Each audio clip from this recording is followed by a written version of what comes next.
Hey Metrofire, I'd like to introduce you to a new AutoX maneuver that we learned down in Georgia called Darlington Roll. Some situations that you may use this in is possibly an overturned car in a canal or in a multi-car pileup, or if we have K-rails up against sound walls and car manages to wedge itself inside. Remember that this is only a tactic, but it can be used to rapidly access confined people inside of an overturned vehicle relatively easily. If you're considering doing the traditional tunneling through the trunk or possibly cracking the egg where we fold the car back onto itself, you may want to also think about the Darlington Roll as a tactic that you might use in order to be more quick and efficient.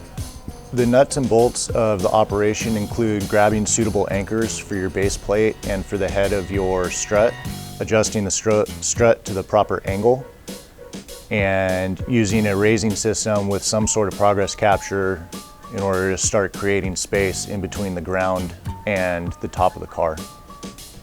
The anchors for your base plate only need to be strong enough so that the base plate doesn't shift. The base plate weight is being transferred directly into the base plate, and so they don't need to be super bomber anchors in order for you to grab on with your ratchet strap. The anchor points for the attachment of the strut head do need to be fairly substantial because they will be taking a lot of weight. The suspension works very well for this. If you need to block the suspension in any way, given the certain circumstance, then go ahead and do that also. The angle of your strut is extremely important. We want as close as a 45-degree angle as possible, but remember that situations dictate different operations. The flatter the angle of your strut, the more you will pull the car instead of roll, and the closer to 90, the less throw that you'll have overall. 90 degrees is a breakover point for us. The system works great until you reach that 90-degree breakover point. Once you pull past that or near that, you could possibly lose the vehicle, obviously rolling back towards your system and becoming uncontrolled. You may choose to crib as you go or aid in the lift, and that's obviously a possibility, but sometimes situations dictate that you might not be able to get cribbing blocks in and chase as you raise. This system is extremely stable, just the geometry of it. The weight is being transferred into the side of that car, and as long as the strut angle is correct, there might not be a need to crib as you go. After the lift is complete, make sure that you do put in some form of secondary stabilization, cribbing blocks or whatever need be, because we will be working, and as we're working and tearing apart this car, we're degrading the integrity of it, so it could become unsafe. The strut drives the weight from the head directly into the base plate and uses the car attachment point to the base plate as a fulcrum. You may experience a little bit of shifting and settling early in the operation, but as it progresses, the weight of the vehicle transfers directly into the ground and it becomes an extremely stable pivot point. There are many different ways that you can complete this lift. You could use a 2x4 instead of a strut. You could use an Aztec as your raising system, or build in a 3-to-1 pig rig, or use a come along, or even a high lift jack in order to lift the head of the strut instead of pulling it. The options are limited only by your imagination and using your equipment within its weighted recommendations.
watching the video.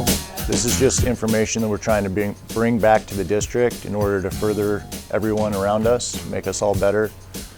Thank you for your time, and remember again, this is just a tactic that you may be able to use, but it only works if you go out and train on it. If you have any other tips and tricks, please make a video and share it throughout the district also.